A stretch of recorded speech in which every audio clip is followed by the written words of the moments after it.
पुरुषोत्तम मास की शिवरात्रि की पूजन 13 जून को शाम को 7 बजे अपने अपने घर पर पार्थिव मिट्टी का छोटा सा शिवलिंग बना कर रखना, उसकी पूजन करेंगे। शाम को 7 बजे सब भाव से बाबा को रिझाएंगे, फिर वो शिवलिंग का विसर्जन करेंगे। बाबा को अपने मन का बात कहेंगे और हृदय से प्रार्थना करेंगे। जहाँ जहाँ जगह मिले वहाँ बैठकर बाबा को अपने भाव कहिए, प्रार्थना करिए, विनय करिए, साथ में बोलिएगा, साथ में बोलिएगा। भगवान शंकर को चढ़ाना प्रारंभ करें, उसका नियम था, उसका क्रम था।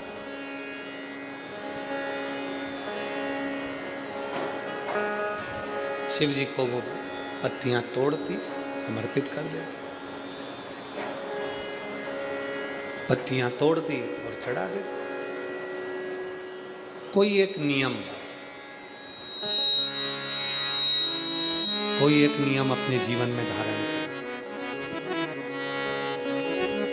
आप जानेंगे कि उस नियम के चलते आपके जीवन में कितना बदलाव हुआ।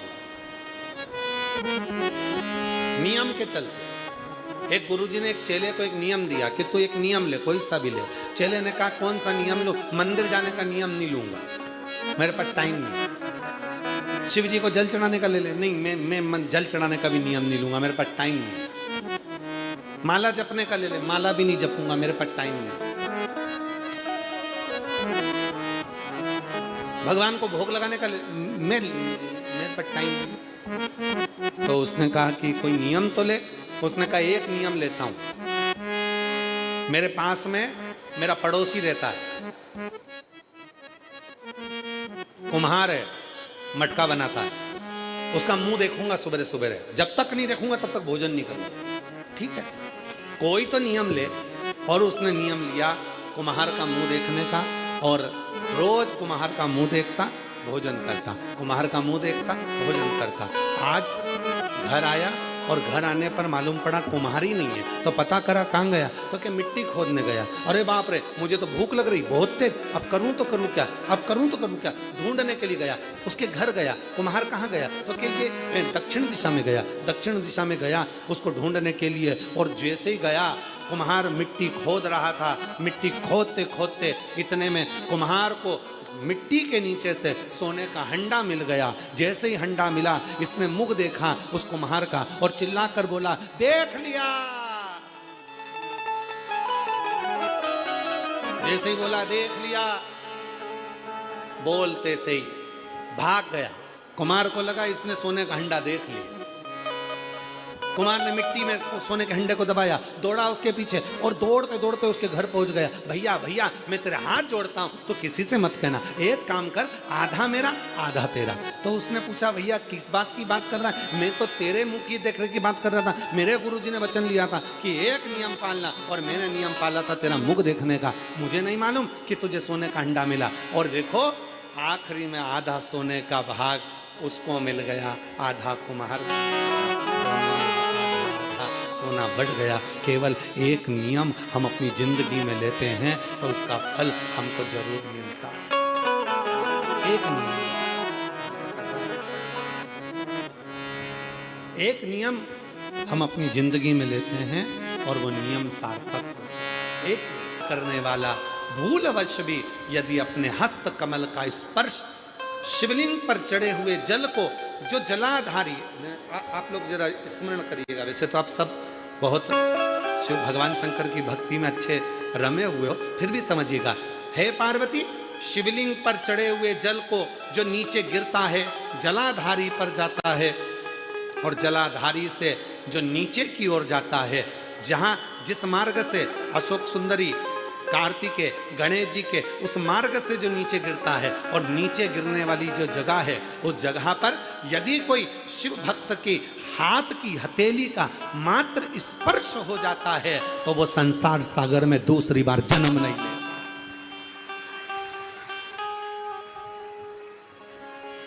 स्कंद पुराण में भगवान देवाधिदेव महादेव काशी खंड में यह वर्णन करते हैं।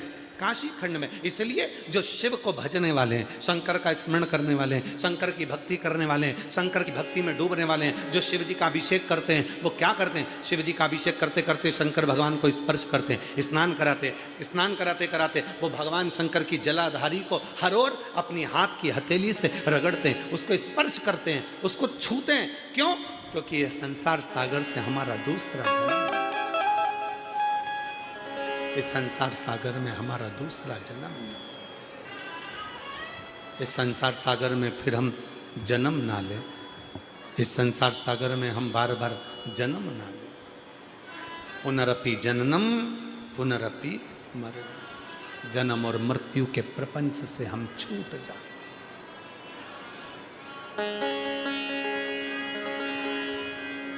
ऐसे दयालु ज्यादा नहीं चाहिए, कृपा। दक्षिण भारत में रहने वाली वो रत्नावती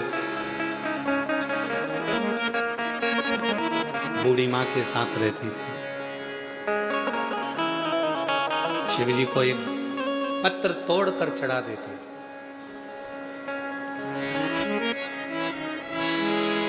बहुत सुंदर परिवार मिल गए, बहुत सुंदर।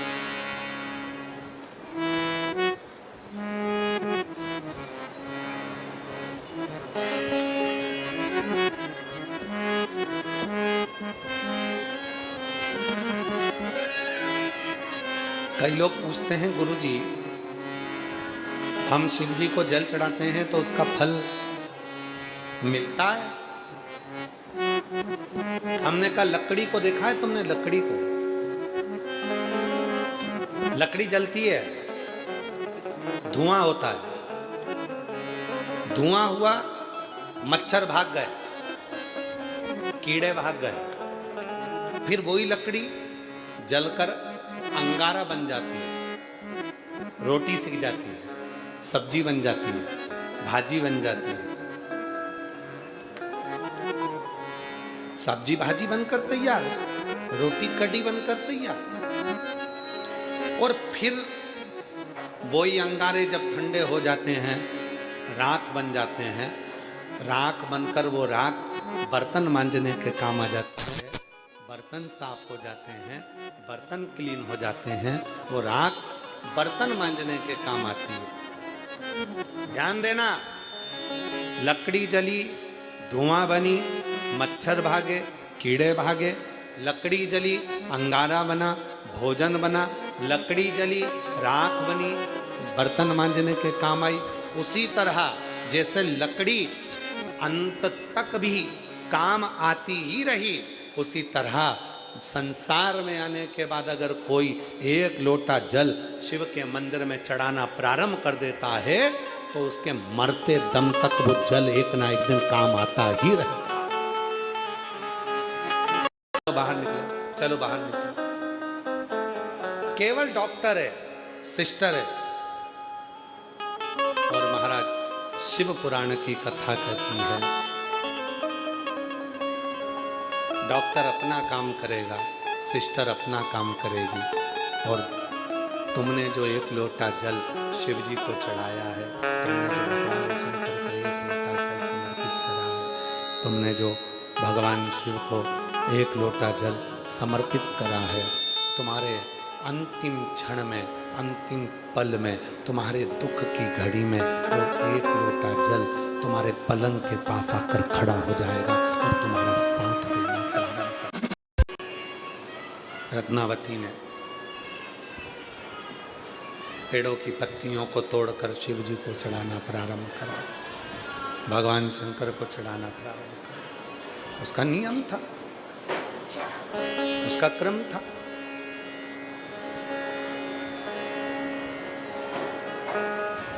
शिव जी को वो पत्तियां तोड़ती, समर्पित कर देती,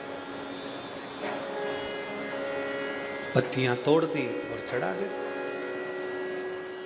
कोई एक नियम, कोई एक नियम अपने जीवन में धारण करें। आप जानेंगे कि उस नियम के चलते आपके जीवन में कितना बदलाव हुआ। नियम के चलते एक गुरुजी ने एक चेले को एक नियम दिया कि तू एक नियम ले, कोई सा भी ले। चेले ने कहा कौन सा नियम लो? मंदिर जाने का नियम नहीं लूंगा। निश्चित है उसी तरह जब हम भोलेनाथ को पुकारेंगे तो मेरा भोलेनाथ जाते जाते कुछ ना कुछ करुणा कर ही देगा।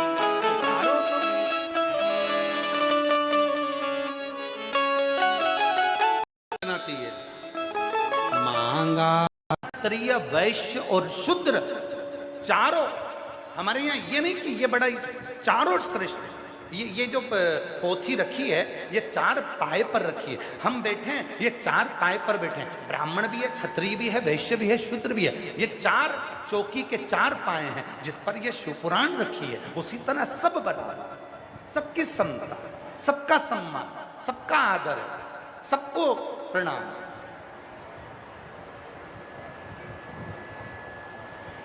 सब के मन में आया, उन्होंने भगवान विष्णु के पास में जाकर बैठ गए। भगवान नारायण ने उनको स्थान दिया, बैठे। शंकर जी क्या नहीं बैठे? भगवान नारायण ने उनको माला पिनाई, उन्होंने पहनी, फेंकी नहीं। शिव जी ने रुद्राक्ष की माला पिनाई तो फेंक दी।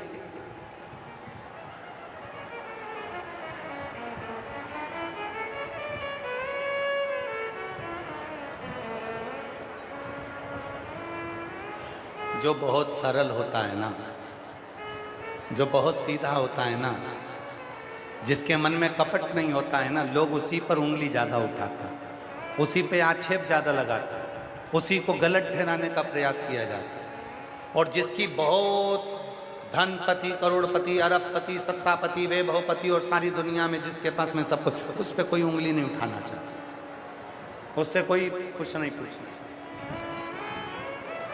वैभव था। नारद जी के गले में माला पहनाई, फेंकी नहीं नारद जी। माला पहनने के बाद नारद जी खड़े हुए। भगवान विष्णु ने पूछा, बोलो नारद जी कैसे है ना हुआ? नारद जी कहने लगे, जिस कामदेव को शंकर भगवान नहीं जीत पाए उस कामदेव को मैंने जीता है। जैसे ही सुना भगवान विष्णु की आंख से आंसू बहने लगे। सुनते ही, जैसे ही सुना भगवान विष्णु की आंख से आंसू बहने लगे। भगवान नारायण ने अपने कानों पर हाथ रख लिया। नारद क्या बोल रहे हो? नारद जी बोले, तुम्हें खुशी नहीं हुई?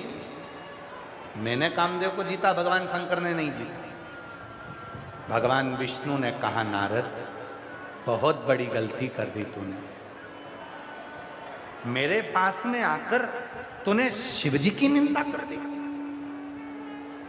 शंकर जी की निंदा। ए नारद, तुझे मालूम नहीं है शंकर की निंदा सुनने वाला और शंकर की निंदा करने वाला ये दोनों 20 जन्म तक पशु की योनि पाते हैं। 20 लाख जन्म तक वृक्ष की योनि पाते हैं।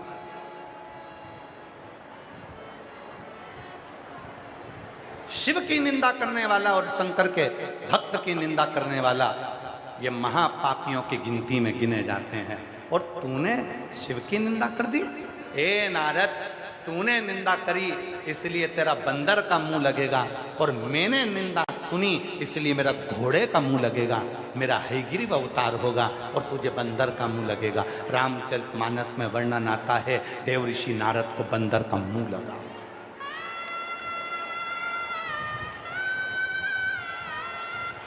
विष्णु पुराण में वर्णन आता है, भगवान विष्णु को घोड़े का मुंह। हमारे पास में बहुत सारे लोग आके पूछेंगे, बताओ यहाँ व्यवस्था कैसी चल रही है? वो पूछेंगे यहाँ क्या चल रहा है? आप सबको मालूम है कि शिव महापुराण की कथा में कितनी भी व्यवस्था कर लो, चाहे कालीन बिछा लो, चाहे सोफे बिछा लो, चाहे कुर्सी बिछा लो, शिव पुराण की कथा में कुछ नहीं चलता। शिव पुराण की कथा में तो केवल डमरू और त्रिशूल ही चलता है, केवल डमरू चलता है। शिव पुराण की कथा में कितनी भी व्यवस्था कर लो, तुम दुनिया के सारे कालीन बिछा लो, दुनिया का सारा टेंट लगा लो, दुनिया के सारे पंडाल बना दो, कितनी भी छांव कर दो, उसके बाद भी शिव पुराण की कथा में 1-2 दिन ऐसे आते हैं जिसमें हजारों टेंट लगाओ तो भी वो टेंट के बाहर लोग बैठेंगे ही बैठेंगे, क्योंकि वो शिव की कथा। लोग आएंगे पूछेंगे क्यों? इतनी दूर से कथा सुनने आई हो, धूप पड़ रही है, 46 डिग्री टेम्परेचर हो रही है, गर्मी इतनी तेज पड़ रही है, अपने घर पे कथा सुन लेते, यहाँ काहे को आए हो? पर तुम्हारे मुख से निकलना चाहिए, ए बाबा निंदा मत करना मेरे देव अधिदेव महादेव की, यहाँ कथा सुनने आई हूँ, तेरी बुराई सुनने के लिए नहीं आई हूँ। और क्या पूछना चाहता है मुझसे पूछ, मेरा बाप है मेरा शंकर, मुझे छप्पर फाड़ कर देता है। अपने बाप की बुराई नहीं सुनूंगी। आधे से ज्यादा मेरी बेटियों की ससुराल में लड़ाई किस बात की होती है? जब सास चिल्ला के दौड़ती है तेरे बाप ने ये सिखाया था, तब उसको गुस्सा आता है। उसको गुस्सा नहीं आता पिता की क्यों बोल दी, मेरे बाप की क्यों बोल दी। उसी तरह मैं अपने पिता की, मैं अपने शंकर की, मैं शंभू की, मैं त्रिकालदर्शी की, मैं मेरे कैलाशी की निंदा नहीं सुन सकती। उसका ही दिया मैंने खाया पिया है। बेटी की झोली में खुशियां देना, फिर वापिस हमारे धरोंडा में आना भोलेनाथ, फिर ऐसी कृपा करना कि तेरी बेटी तुझे फिर मिले। ऐसी कृपा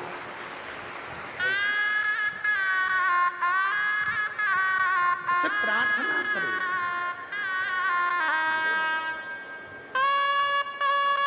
और मेरी जीजियों, हम सत्य बोले ना, मेरी बहनों, बहुत प्रेम है आपका आपके भाई से। मेरी जीजियों, आपका बहुत प्रेम है आपके भाई पे, जो आपका 2 लोटा जल 1 लोटा जल काम कर गया। कैंसिल होने वाली कथा भी धरोंडा में वापिस हो गई। आपके जल का प्रताप है, आपके जल का प्रताप। इसीलिए आपसे निवेदन है, आज कहने में पीछे मत न। आनंद जो देहरादून में रहती है, उसकी शादी को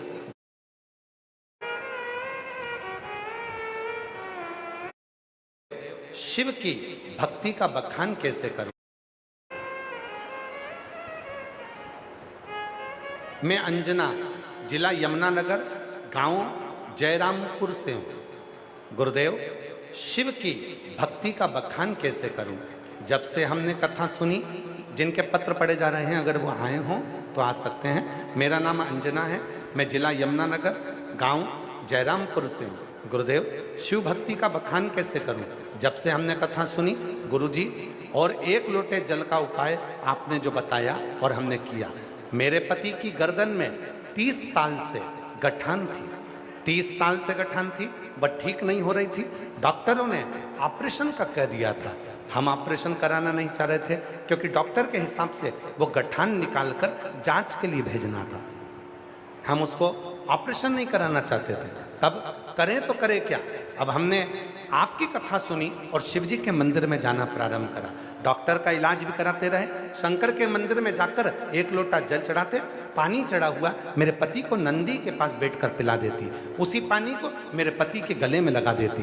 बाबा ने ऐसी कृपा कर दी गुरुदेव कि बाबा की कृपा से ऑपरेशन की जरूरत नहीं पड़ी, और मेरे पति के गले की गठान जो 30 साल से थी वो पूरी की पूरी गल गई। मैं बाबा को यहाँ प्रणाम करने के लिए आया, शिव को नमन करने के लिए आया। बाबा को अपने दिल की बात, अपने मन की बात, अपने चित्त की बात, अपने हृदय की बात जब हम कहते हैं तो वो शिव स्वीकार करता है। उसे मांगो ही है, हमारा जीवन है जब तक तेरा। भटकने मत देना, किसी के आगे हाथ मत फैलाने देना, किसी के दरवाजे पर जाकर हमें को बिठाना मती। तू कृपा करना, पलंग पर पटकना मती। तू कृपा करना, तू संभालना, तू पिता है, तू जिसके भरोसे।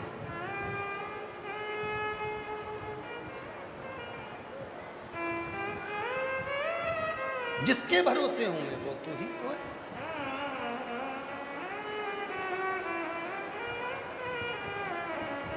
पकड़ने वाला नहीं है, कोई संभालने वाला नहीं है, और बहुत तकलीफ हो गई, बहुत तकलीफ।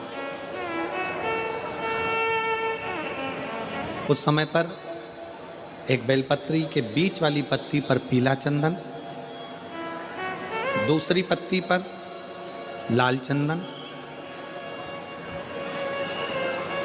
और तीसरी पत्ती पर।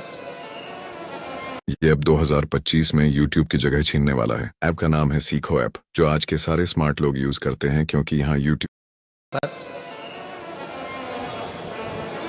11 चावल गीले पानी में उसको थोड़ा सा भिगो लें या धो लें, 11 चावल गीले शिव जी की उस पत्ती पर रखें।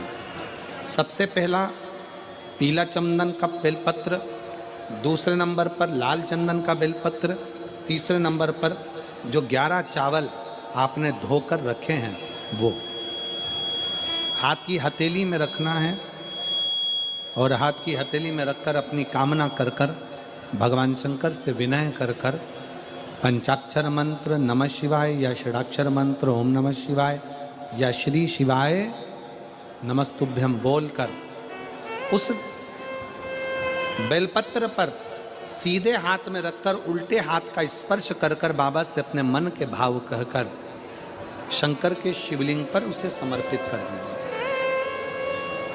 एक ही लोटा जल, जहां से जल बहता है अशोक सुंदरी वाली जगह, एक ही लोटा जल जहां से जल बहता है उस जल बहने वाली जगह पर 3 बार उस जल को अपनी कामना कर कर श्री शिवाय नमस्तुभ्यम या पंचाक्षर मंत्र या षडाक्षर मंत्र बोलकर 3 बार उस स्थान पर गिरा दीजिए। गिराने के बाद में बाबा से विनय कर कर अक्षत वाली जो बेलपत्र है, एक बेलपत्र और एक अक्षत उसमें से अपने लिए लेकर आ जाओ। उसको 2 महीना 3 महीना अपने घर में रखिए। जितना भी दुख है धीरे धीरे बाबा समाप्त कर कर खुशियां घर में लेकर आता ही है। कि मारीच के पिता सुंडा,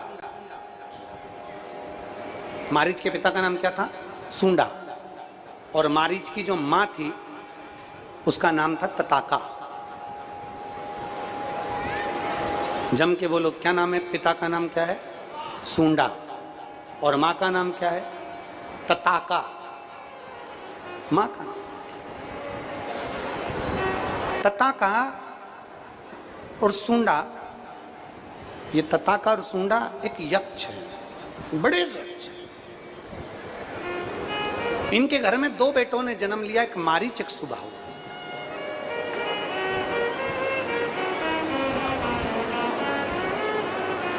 अब दोनों बेटों ने जन्म ले लिया, एक मारीच ने जन्म लिया, सुबाहु ने जन्म लिया। दोनों बेटे ने जन्म ले लिया। समय आया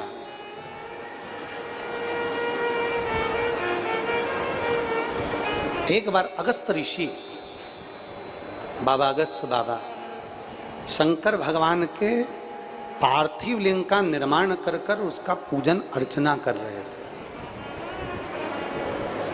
पार्थिव लिंग अगस्त ऋषि पार्थिव लिंग का निर्माण कर रहे हैं, पूजन कर रहे हैं। हमने कई बार आप लोगों से भी वर्णन निवेदन करा, हफ्ते में, महीने में, 2 महीने में, 4 महीने में, 6 महीने में, 8 महीने में एक बार अगर घर के अंदर पार्थिव लिंग नहीं बना सकते तो प्रयास करा करो कि किसी पेड़ के नीचे बैठकर तुम्हारे घर में जो कुंडा हो, पौधा हो, उसके कुंडे में एक पार्थिव लिंग का निर्माण कर कर उसका पूजन कर कर वहीं पर उसका विसर्जन कर दिया करो। तो देव अधिदेव महादेव तुम्हारे मन की बात सुनेगा जरूर, निश्चित। पार्थिव लिंग का पूजन करो। अगस्त ऋषि पार्थिव शिवलिंग का पूजन कर रहे हैं और पार्थिव शिवलिंग का पूजन करते करते अगस्त ऋषि भगवान शंकर की स्तुति में डूबे हुए थे। इतनी देर में सुंडा आ गया, मारीच ऋषि के पिता आ गए, मारीच के जो मारीच असुर है उसके पिता, और मारीच के पिता सुंडा आए और सुंडा ने आकर भगवान शंकर का जो शिवलिंग बना था, भगवान शंकर का जो स्वरूप बना था, उस स्वरूप को उठाकर ले जाकर बीच पूजन में, बीच अनुष्ठान में, बीच भगवत भजन में उसको उठाकर उन्होंने ले जाकर उसको फेंक दिया। अगस्त बाबा के सम्मुख में ये बात हुई तो बाबा को बड़ा क्रोध आया और अगस्त ऋषि ने हाथ में जल लेकर सुंडा के ऊपर छोड़ा और छोड़ते से श्राप दे दिया, सुंडा मैं तुझे अभी श्राप देता हूं कि तेरे प्राण चले जाएं। सुंडा मर गया, सुंडा के प्राण छूट गए। प्राण छूटते से मारी, सुबाहु और तताका को क्रोध आया, तुरंत अगस्त ऋषि की ओर भागे। अगस्त बाबा के आश्रम में पहुंचकर इन तीनों ने, यक्ष थे, भगवान शंकर की कृपा से यक्ष की योनि थी, भगवान की कृपा से बहुत अच्छी योनि इनको मिली थी। पर इन तीनों ने अगस्त बाबा पर जो क्रोध किया, क्रोध करते से अगस्त ऋषि ने हाथ में जल लेकर श्राप दे दिया कि तुम तीनों राक्षस बन जाओ। तीनों राक्षस बन गए, असुर बन गए। इनको श्राप देकर भगवान अगस्त ऋषि मार्ग से निकलकर जा रहे थे और यही पवित्र रेवा मैया का तट था। माई नर्मदे हर करते करते चले जा रहे और रेवा मैया की नर्मदे, माई नर्मदे। ऐसे ही तट पे से निकलते निकलते अगस्त ऋषि जा रहे हैं, भगवान शंकर का गुणगान करते करते, शिव नाम का स्मरण करते हुए। ओम नमः शिवाय, ओम नमः शिवाय, ओम नमः शिवाय। अगस्त बाबा जा रहे हैं।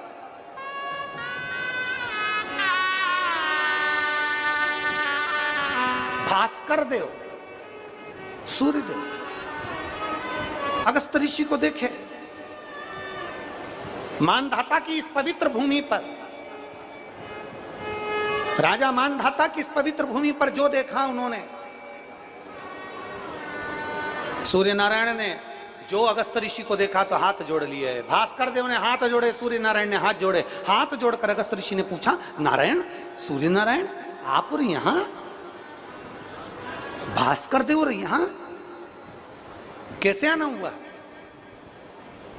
भास्कर देव कहते हैं कि प्रभु बस आपके पास आया, मेरा निदान कोई नहीं कर सकता जो तुम कर सकते हो। मैं? हाँ। क्या हुआ? अगस्त ऋषि ने पूछा तो भास्कर देव ने कहा, बात प्रभु बस बात इतनी सी है कि मैं क्या आपको वर्णन करूं। इतनी सी बात है कि विंध्य जो पर्वत है, सुमेरु पर्वत और विंध्य पर्वत में होड़ लग गई है। सुमेरु में और विंध्य में होड़ लगी पड़ी है।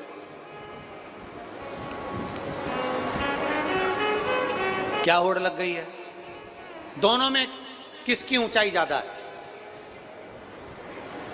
सुमेरु में होड़ लगी और विंध्य में होड़ लगी। सुमेरु कहता है मैं बड़ा और विंध्य कहता है मैं बड़ा। दोनों की ऊंचाई में कौन बड़ा है? दोनों अपनी अपनी ऊंचाइयों को छू रहे हैं। प्रभु कृपा कर दीजिए महाराज। तो इतने में तुरंत अगस्त ऋषि ने कहा, भास्कर देव आपने क्या विंध्य को समझाया नहीं? आपने क्या विंध्य को जाकर निवेदन नहीं करा? तो आपने विंध्य को कुछ नहीं कहा, आपने सुमेरु को कुछ नहीं कहा। तुरंत भास्कर देव ने कहा, सूर्य नारायण बोले, प्रभु ज्ञानी को समझाना सरल है, अज्ञानी को समझाना सरल है, पर अभिमानी को समझाना कठिन है, बहुत कठिन। यहीं माँ रेवा के तट पर अगस्त ऋषि शंकर जी की आराधना करने बैठ गए। भगवान देवाधिदेव महादेव की आराधना। अगस्त बाबा ने रेवा मैया की गोद में बैठकर भगवान शंकर की आराधना करी। विंध्याचल ने देखा और विंध्याचल ने देखते से ही अगस्त ऋषि के पास में आ गए, अगस्त बाबा के नजदीक में। और अगस्त ऋषि के पास में आकर विंध्याचल ने हाथ जोड़कर अगस्त बाबा को प्रार्थना कर कर कहा, बाबा आप क्या कर रहे हो? क्या कर रहे हो आप? अगस्त ऋषि ने कहा, मैं शंकर जी के शिवलिंग की पूजन कर रहा हूँ, पार्थिव लिंग की पूजन कर रहा हूँ। तो पूजन, हाँ, किस लिए, किस कारण? अगस्त बाबा ने कह दिया, संपूर्ण विश्व के कल्याण के लिए और अपने जीवन के उद्धार के लिए जो मनुष्य इस भूमंडल पर पार्थिव लिंग का निर्माण कर कर पूजन करता है, अगस्त ऋषि कहते हैं उसकी सभी मनोकामना पूर्ण हो जाती है। मनोकामना।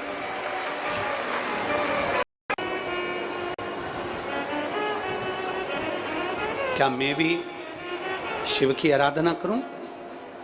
अगस्त ऋषि ने कहा, तुम शंकर की आराधना करो, मना नहीं है, पर पहले आप जो बढ़ते चले जा रहे हो, थोड़ा सा झुककर मेरे देव अधिदेव महादेव को दंडवत करो, प्रणाम करो, नमन करो। विंध्याचल जो सुमेरु पर्वत से होड़ में लगा हुआ था ऊंचाई की, वो झुककर देव अधिदेव महादेव को नमन करते हैं। अगस्त्य ऋषि कहते हैं जब तक मैं ना बोलूं तब तक तुम सीधे खड़े मत होना। विंध्याचल प्रणाम कर कर खड़े होते हैं, देव अधिदेव महादेव को पुकारते रहते हैं। तो विंध्याचल की तप साधना से माँ रेवा के तट पर ओमकारेश्वर भगवान प्रकट हो जाते हैं। ओमकारेश्वर, बोल ओमकारेश्वर भगवान की। हर हर महादेव। भगवान ओम का नाद कर कर ओमकारेश्वर प्रकट हो गए। विंध्याचल ने विनती करी, बाबा निवेदन है। बाबा ने पूछा क्या निवेदन? आप कृपा करिए। शिव जी कहते हैं संपूर्ण विश्व के कल्याण के लिए आपने ये सुंदर शिवलिंग को यहाँ पर विराजमान किया। माँ रेवा के तट पर ये पवित्र शिवलिंग विराजमान रहेगा और संपूर्ण विश्व का कल्याण करेगा। ऐसे मेरे ओमकारेश्वर बाबा यहाँ पर विराजमान हुए। विंध्य को मालूम था कि हिमालय राज्य की धर्मपत्नी मैनावती के सुंदर गोदी में माता पार्वती जी आई हैं, और वो पार्वती जी हम जितने भी पर्वत हैं, जितने भी श्रृंखला हैं, सबकी बहन है, सबकी बहन। निवेदन किया आप पार्वती जी से मंगल विवाह करें। शंकर भगवान और माता पार्वती जी का मंगल विवाह हो गया। शिवजी और पार्वती जी का मंगल विवाह हुआ और विवाह कर कर देवाधिदेव महादेव ने नंदी पर बिठाकर माता पार्वती को लेकर चले। शंकर भगवान जब पार्वती को लेकर पहुंचे तो सबसे पहले देवाधिदेव महादेव पार्वती जी को रुकाते हैं, पार्वती जी को लेकर जाते हैं। तो भगवान शंकर जब विदा कर कर लेकर गए तो शमशान की धरा पर पार्वती जी के लिए नंदी को रोक दिया गया, शमशान की धरा पर।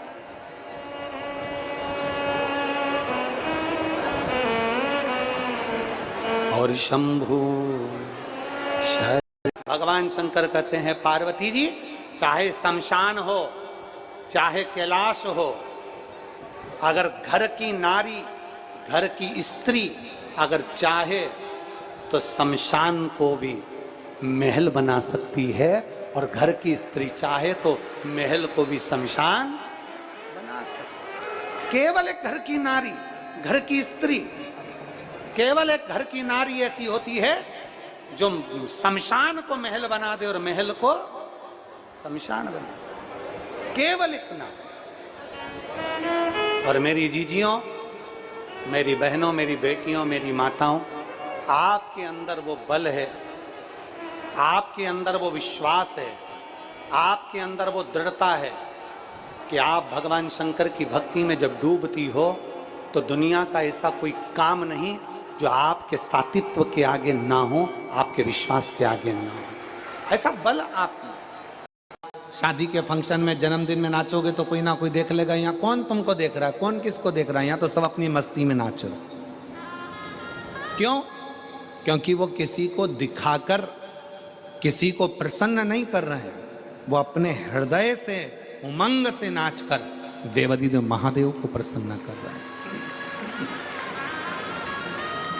भगवान शंकर को प्रसन्न कर। कनक कुंडला के मन में यह भाव प्रसन्न हो गया। कनक कुंडला के मन में यह भाव आ गया कि मैं देवताओं के सामने नाची हूं, मैं इंद्र के सामने नाची हूं, मैं इनके सामने नाची हूं, मैं उनके सामने नाची हूं, पर आज तक मैं देवों के भी देव महादेव के सामने नहीं नाच पाया। और कई बार मैं गई, ऐसा नहीं है कि कनक कुंडला नहीं गई है शंकर जी के सामने नृत्य करने के लिए। कनक कुंडला कई बार गई, पर कनक कुंडला जब नृत्य करने के लिए सामने जाती थी तो देवाधिदेव महादेव समाधि में लीन रहते। को अगर एकाग्रित करा जाए और मुख से श्री शिवाय नमस्तुभ्यम कहा जाए, हम क्यों कहते हैं आप लोगों को कि अपने अपने घर के दरवाजे पर श्री शिवाय नमस्तुभ्यम का एक स्टिकर चिपका दो, अपनी गाड़ी पर श्री शिवाय नमस्तुभ्यम लगा दो। श्री शिवाय नमस्तुभ्यम शिव महापुराण की विद्धेश्वर संहिता में लिखा है, ये वो मंत्र है जिस मंत्र का केवल उच्चारण करने पर अपनी 71 पीढ़ी में भी अगर किसी ने कोई भूल से भी पाप करा होता है तो वो नष्ट हो जाएगा।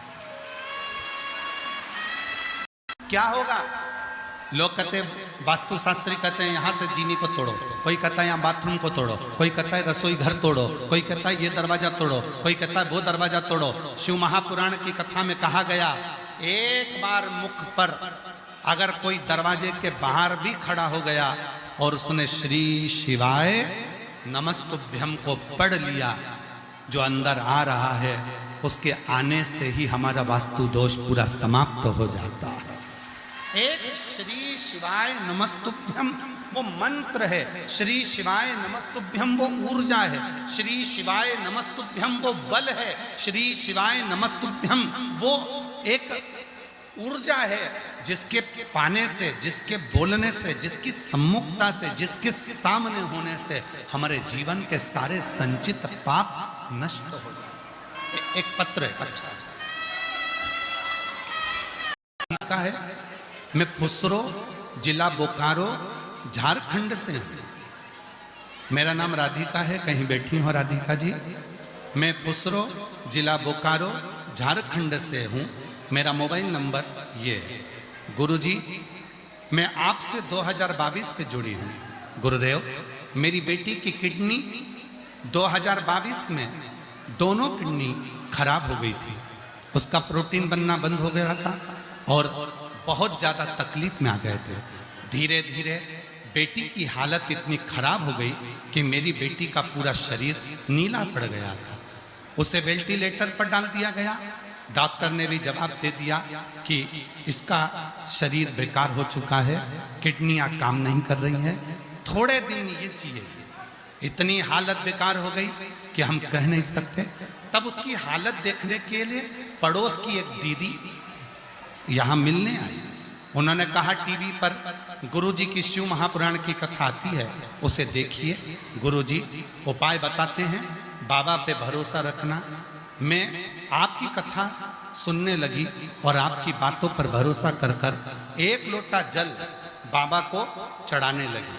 बाबा को एक लोटा जल चढ़ाया। रोज अस्पताल में बेटी को बाबा को चढ़ाया हुआ जल पिलाने लगी। वो तो वेंटिलेटर पर थी, उसकी सांस नहीं थी। डॉक्टर के हिसाब से वो थोड़े दिन की ही मेहमान थी, पर बाबा ने ऐसी कृपा कर दी, उसके मुख पर जैसे ही शिव जी के चढ़े हुए जल को लगाया, बाबा मेरी बेटी को होश आना प्रारंभ हुआ और धीरे धीरे उसको वेंटिलेटर से हटा दिया गया। पास से मेरी बेटी स्वस्थ है और रोज बाबा को एक लोटा जल चढ़ाती है, स्कूल जाती है। और बाबा एक बात कहूँ, आज मेरी बेटी की दोनों किडनियां काम करना प्रारंभ कर दी। ये शिव की मालूम है आपको? जम के तो बोलो। उपवास का मतलब मालूम है? आप जो व्रत करते हैं उसका एक नाम है उपवास। उपवास का मतलब है भगवान पर इतना भरोसा कर लेना, ऊपर वाले पर इतना भरोसा कर लेना कि उस ऊपर वाले के चरणों में वास हो। इस मन का समझ लेना कि तुम्हारा उपवास हो गया। उस पर विश्वास, उस पर भरोसा, उस पर दृढ़ता, उस पर तुम्हारा पूर्ण भरोसा, उस पर तुम्हारा पूर्ण चित्त, उस पर पूर्ण तुम्हारा विश्वास। तुम जो एक लोटा जल चढ़ाने के लिए शंकर जी के मंदिर जाती हो, तुम जो एक लोटा जल चढ़ाने के लिए शंकर के मंदिर में पहुंचते हो, जल चढ़ाते समय तुम्हारा भरोसा इतना दृढ़ होना चाहिए कि मेरा दुख आज मेरा बाबा काट कर रहेगा तो मेरा शंभू तुम्हारा दुख काट कर ही रहेगा। काट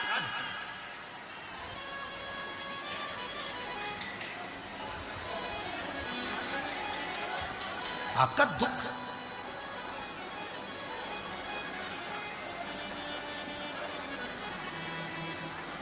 शिव की। हमने पहले भी कहा, आज फिर कहते हैं, घड़ी बेकार हो गई है, किराने की दुकान पर लेकर मत जाओ। सुधारने के लिए घड़ी बेकार हो गई है तो कपड़े वाले की दुकान पर लेकर मत जाओ, ये हम पहले भी बोल चुके हैं, आज फिर बोल रहे हैं। झारखंड में रांची की पवित्र कथा, घड़ी बेकार हो गई है, किराने वाला सही नहीं करेगा। घड़ी बेकार हो गई है, कपड़े वाला सही नहीं करेगा। घड़ी बेकार हो गई है तो तुम्हारा मोबाइल वाला सही नहीं करेगा। घड़ी बेकार हो गई है, फ्रिज वाला सही नहीं करेगा। घड़ी बेकार हो गई है तो सब्जी वाला सही नहीं करेगा। घड़ी की दुकान पर लेकर जाना पड़ेगी। उसी तरह घड़ी किसने बनाई, समय किसने बनाया? समय हमारे यहाँ कहते हैं उसको काल अधिपति, काल मतलब घड़ी, काल मतलब समय, और काल का जो अधिपति है उसका नाम है महाकाल। तो घड़ी किसने बनाई? शिव ने। समय किसने बनाया? शिव ने। वार किसने बनाया? शिव ने। नक्षत्र किसने बनाया? शिव ने। तिथि किसने बनाई? शिव ने। ये जितने समय महाकाल है। इसलिए घड़ी जब बेकार हो, समय जब बेकार चल रहा हो तो कहीं मत जाओ, एक लोटा जल लेकर मेरे शंकर के मंदिर जाना चालू कर दो, तुम्हारी घड़ी सुधरना प्रारंभ हो जाएगी। हमारे जीवन में कितना भी दुख है, शिव महापुराण की कथा कहती है। कितना सुंदर संवाद देखिएगा। जितने असुर मरे, जितने असुर मरे, जितने असुर मरे, उन असुरों को देवताओं ने मोक्ष दिया। राम जी के हाथ से जो असुर मरे वो भी मोक्ष पाए, भगवान कृष्ण के हाथ से जो असुर मरे वो भी मोक्ष पाए, वो भी मुक्ति पाए। पर भगवान शंकर के हाथ से जितने असुर मरे, जितने असुर मरे, भगवान शंकर ने पूछा तुम्हारे प्राण छूट रहे हैं, मोक्ष चाहिए? असुरों ने कहा नहीं। फिर क्या चाहिए? बस आपके कैलाश का वास दे दीजिए, मैं आपके चरणों में रहूं, जहां मेरा शिव रहे उसके चरणों में मेरा निवास हो, बस ऐसी कृपा कर दीजिए। हमें मोक्ष नहीं, मोक्ष नहीं। इसको कहते हैं शुद्ध भाव, इसको कहते हैं शुद्धता का भाव, इसको कहते हैं शुद्ध भाव, शुद्ध भाव।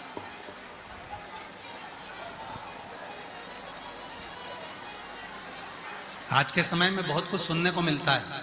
लोग कह देते अरे वो बाबा बहुत सिद्ध है, खूब चर्चा चलती है।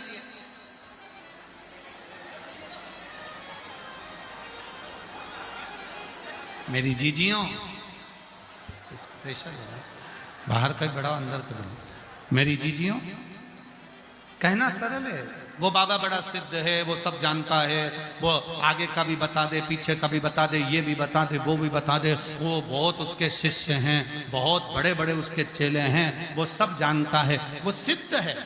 फिर कहा एक पहाड़ पर वो बाबा रहता है, वो सिद्ध है। फिर कहा एक वो वहां रहता है, वो सिद्ध है। पर शिव महापुराण की कथा कहती है सिद्ध होना सरल है पर शुद्ध होना कठिन है।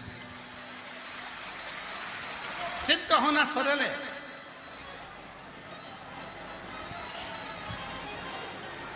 आजकल सोशल मीडिया का जमाना है,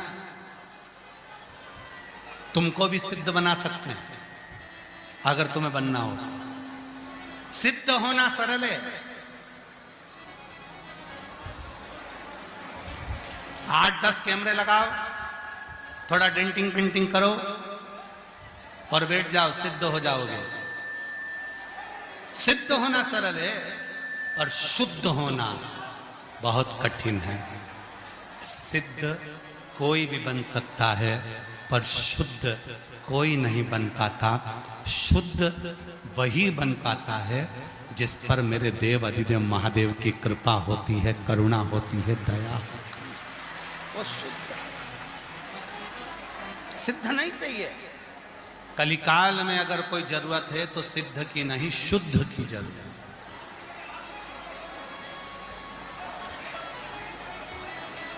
शुद्ध। आज के जमाने में कहना पड़ता है सिद्ध पुरुष है।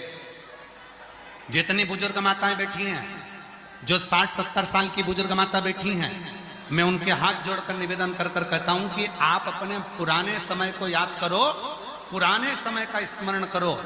कभी भी हमारे भारत देश में घी को शुद्ध लगाने की जरूरत नहीं पड़ती थी। बोल लगाने की जरूरत पड़ती थी? बस कहा जाता था घी लेकर आओ, अंदर जाते थे, घी का भगोना लेकर आते थे, यज्ञ चालू हो जाता था। आज के जमाने में ट्रेक लगाना पड़ता है। शुद्ध घी मतलब नकली बहुत चल रहा है, इसलिए शुद्ध लिखना पड़ रहा है। प्योर कॉटन मतलब प्योर कॉटन लिखना पड़ रहा है, मतलब नकली चल रहा है। शुद्ध दूध, दूध की थैली पर भी लिखा होता है शुद्ध दूध, मतलब दूध भी नकली चल रहा है।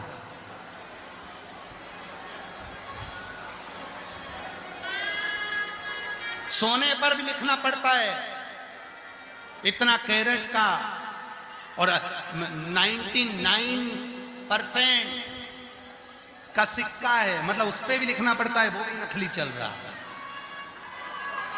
मतलब सिद्ध तो बहुत है पर शुद्ध नहीं मिल पाते। शिव महापुराण की यही कथा कहती है, आपको और हमको सिद्ध नहीं बनना, आपको और हमको शुद्ध बनना है। एक लोटा जल चढ़ाकर बाबा के हो जाना है और बाबा को अपना बना लेना है। तो इन खिड़कियों को भी बदलना पड़ता है। कभी कभी किराए के मकान का दरवाजा भी खराब हो जाता है, उसको भी बदलना पड़ता है। कभी कभी किराए के मकान के पूरे छप्पर भी उड़ जाते हैं, संभालना पड़ता है। पर अंत किसके लिए? हमने किसके लिए जोड़ा, हमने किसके लिए संभाला इस किराए के मकान को? उस शिव के, ओगरदानी के।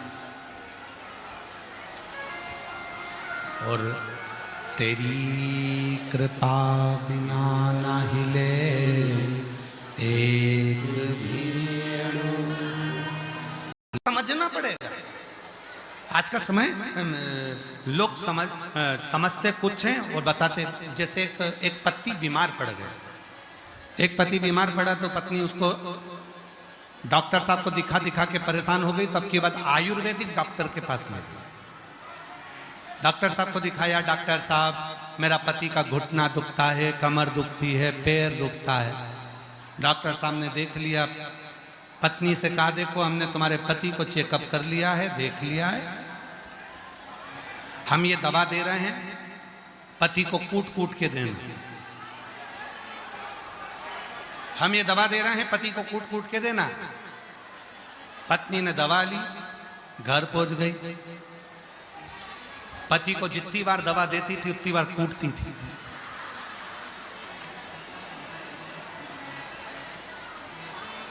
जितनी बार दवा पिलाती उतनी बार कूटती। पति कहता कि मुझे क्यों कूट रही है? पत्नी कहती तुमको मालूम नहीं है, डॉक्टर साहब ने कहा था दवा जब दो पति को कूट कूट के देना। पति बोला मुझे कूटने को नहीं बोला था, दवा को कूटने को बोला था। नहीं, मैं तुम्हारी बात नहीं मानूंगा, मैंने तो डॉक्टर की बात मान ली। 15 दिन के बाद डॉक्टर ने वापस बुलाया था, वो पति को वापस लेकर गई। आंख लाल, नाक लाल, मुंह लाल, हाथ लाल, पैर लाल। पति ने जो उसका स्वरूप देखा तो पूछा, डॉक्टर ने स्वरूप देखते से पूछा तुझे हुआ क्या? दवा ली है। तो कहा हमारी आयुर्वेदिक दवा तो कभी भी रिएक्शन करती नहीं है। कहा रिएक्शन दवा का नहीं है, तुम्हारे शब्दों का। ये दवा का रिएक्शन नहीं है, ये तुम्हारे शब्दों का रिएक्शन। हमारे शब्दों का? हाँ, हमारे शब्दों ने क्या रिएक्शन करा? आपने क्या बोला था? हमने आपकी पत्नी को बोला था कि ये दवा ले जाओ, पति को कूट कूट के देना। बस उसने वही सुना, दवा को तो नहीं कूटी, मुझे कूटा और खूब कूटा। 15 दिन में ये हाल कर दिए। बहुत अच्छा हुआ डॉक्टर साहब तुमने 15 दिन में वापस बुला लिए, नहीं तो हम ऊपर दिखा रहे होते। ये तो आपने करुणा करी, आपने दया करी। गंगा जी में छोड़ती जाते हैं। शंकर जी दिया लगाएं, पार्वती जी को दे, पार्वती जी गंगा जी में छोड़ती जाए। अब गंगा बह रही थी ऐसी, पार्वती जी का मुख था उधर, शिव जी का मुख था उधर। गणेश जी धीरे धीरे पीछे से चलकर आए और गंगा जी में पांव डालकर बैठ गए। पार्वती जी इधर दिया छोड़े, बहकर दिया इधर गणेश जी के पास जाए, गणेश जी अपनी सूंड से पकड़ के वापिस रख दे।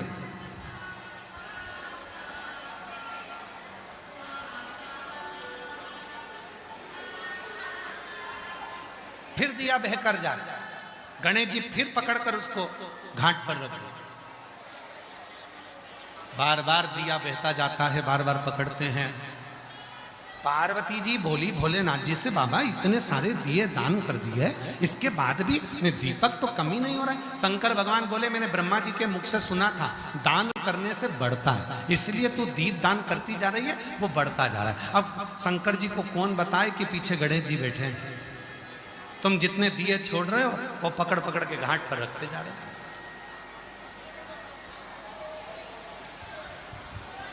तुम जितने दिए छोड़ रहे हो वो पकड़ कर रख रहे हो। थोड़ी देर बाद गणेश जी की सूंड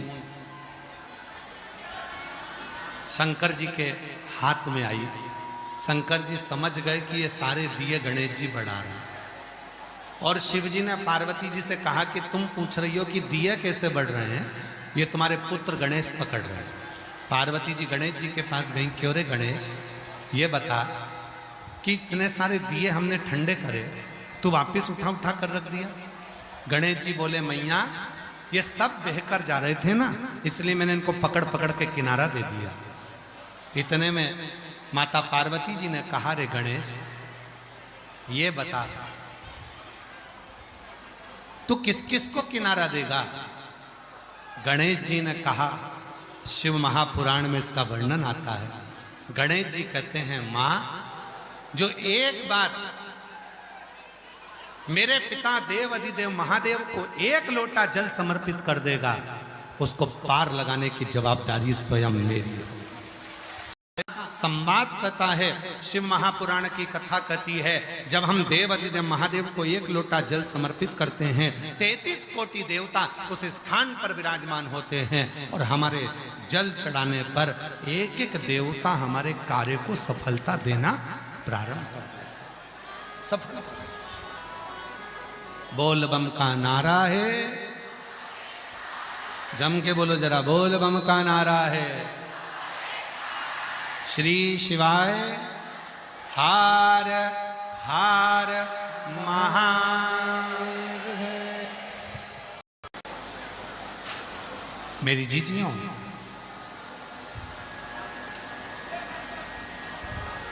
अगर जिसको दमे की बीमारी होती है, सांस की बीमारी होती है, थोड़ी दूर चलने पर हांपड़ी भराने लगती है, सांस फूलने लगती है,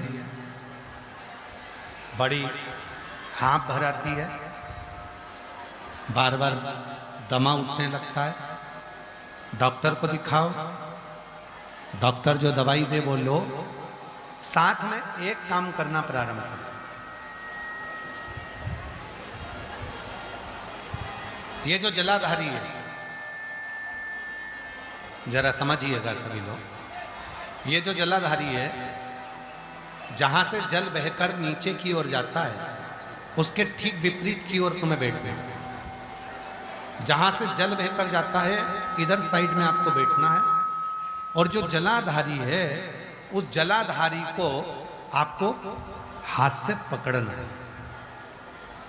7 बार जलाधारी को आपको स्पर्श करना है, थोड़ा हल्का सा दबाव देकर जलाधारी, और उस जलाधारी के हाथ को अपने हृदय पर लगाना, फिर जलाधारी को स्पर्श करना है, फिर हाथ को लगाना, फिर स्पर्श करना है, फिर हाथ को लगाना। 7 बाद में जो तुम लोटा भर के जल लेकर गए हो वो शिव जी को समर्पित कर कर उस जल का आचमन नंदी के पास बैठकर कर लो। आपको खुद महसूस होगा कि आप लंबा चल सकते हो, हाथ नहीं भराएगी, दम नहीं भराएगा और एकदम श्वास पूर्ण रहेगा। क्यों? ये जो जलाधारी है ये केवल मां आदिशक्ति का हस्तकमल ही नहीं है। ये जलाधारी के आसपास में 64 योगनियां, 33 कोटि देवता, अष्ट सिद्धियां, नवनिधियां, आरोग्यता, यहां तक औषधियां भी इस जलाधारी के आसपास में होती है। इस जलाधारी इसका इसको छू लेना, स्पर्श कर लेना, इसको छू लेना, स्पर्श कर लेना हमें भीतर से रोग से मुक्त कर देता है। रोग निवारण के लिए श्रेष्ठता से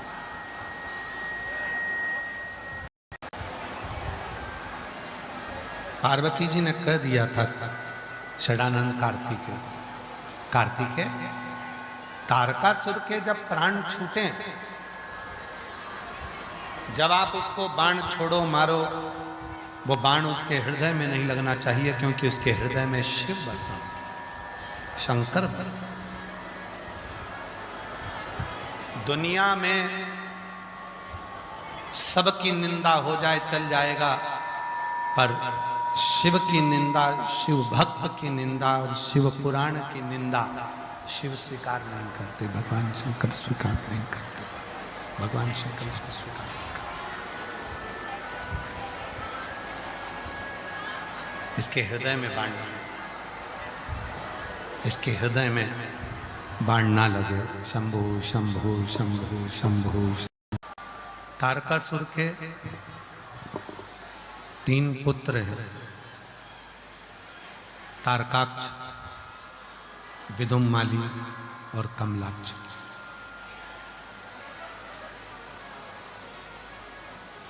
ये तीनों ने तप किया, ये तीनों ने बहुत घोर तप किया और घोर तप कर कर तीनों ने अपनी पूर्ण ताकत के साथ में जब तप किया, तीनों ने जब तप किया, हमें वर दीजिए, हम रहने के लिए 3 अलग अलग पुरी बनाएंगे, अलग अलग नगर बनेंगे।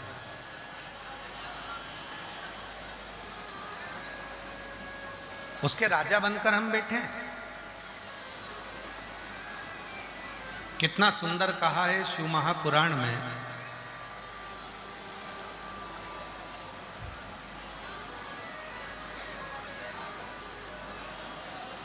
जो हम भगवान शिव को जल चढ़ाते हैं या भगवान शंकर के मंत्र का जप करते हैं या शिव जी के मंदिर में जाते हैं, शिव महापुराण की कथा में जाते हैं, भगवान के मंत्र का जप करते हैं, भगवान का भजन करते हैं, ये हमारे जीवन का कवच है।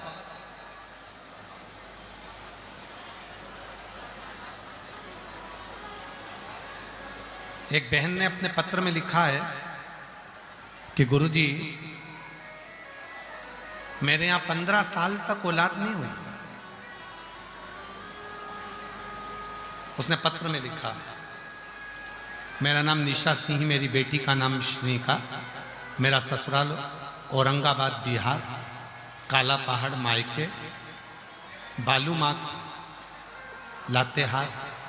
मेरा शादी को 15 साल हो गया था, 15 साल हो गया था, बहुत दिखाए मगर कोई बच्चा नहीं हुआ। तब पशुपति व्रत और गुरुजी आप जो सावन के महीने में पार्थिव शिवलिंग का पूजन कराते हो ऑनलाइन, जब मैंने पहली बार ऑनलाइन पूजन किया तो मेरे आसपास की सहेलियों ने मेरी हंसी उड़ाई।